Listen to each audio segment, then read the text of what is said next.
उपवाक्य के दो भेद होते हैं। पहला होता है प्रधान उपवाक्य और दूसरा होता है आश्रित उपवाक्य। देखो, प्रधान उपवाक्य नाम से ही लग रहा है कि क्या होगा, प्रधान होगा, मतलब ये किसी भी वाक्य पे आश्रित नहीं होता है।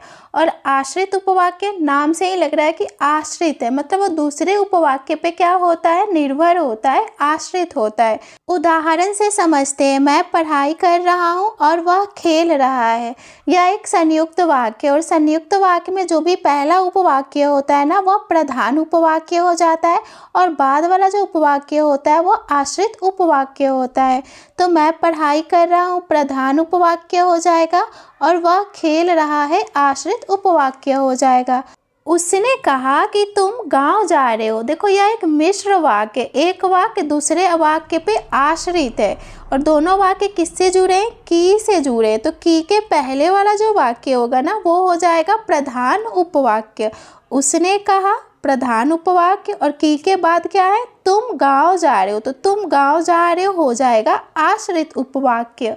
और जो आश्रित उपवाक्य होते हैं ना, उसके तीन भेद होते हैं, संज्ञा उपवाक्य, विशेषण उपवाक्य और क्रिया विशेषण उपवाक्य। संज्ञा उपवाक्य क्या होता है, जिन वाक्यों में की हो वहाँ पे संज्ञा उपवाक्य होगा। जहाँ भी आपने दो वाक्यों के बीच में की देखा, तो वहाँ पे कौन सा उपवाक्य हो जाता है, संज्ञा उपवाक्य। जैसे देखो, शिक्षक ने बताया कि कल परीक्षा होगी। तो की के पहले वाला जो उपवाक्य है, शिक्षक ने बताया, यह हो जाएगा प्रधान उपवाक्य, और की के बाद वाला हो जाएगा कल परीक्षा होगी, आश्रित उपवाक्य।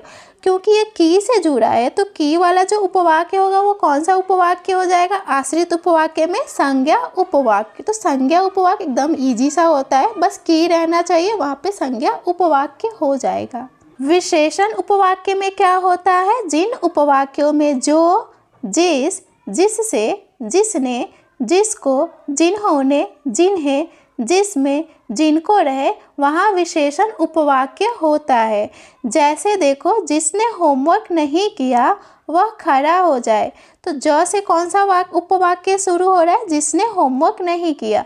तो जिसने होमवर्क नहीं किया, यह हो जाएगा विशेषण उपवाक्य, और उसके बाद वाला उपवाक्य है वह खड़ा हो जाए, यह हो जाएगा प्रधान उपवाक्य। क्रिया विशेषण उपवाक्य जब, जहाँ, जैसे, यदि, जिस तरह, जिस जगह, जितना, ये सब शब्द रहेगा ना, तो वहाँ पे क्रिया विशेषण उपवाक्य हो जाता है। जैसे देखो, यदि बारिश होगी तो फसल अच्छी होगी। यदि बारिश होगी एक उपवाक्य, फसल अच्छी होगी दूसरा उपवाक्य। तो यदि से जो उपवाक्य, यदि बारिश होगी, यह हो जाएगा क्रिया विशेषण उपवाक्य, और फसल अच्छी होगी, यह हो जाएगा प्रधान उपवाक्य।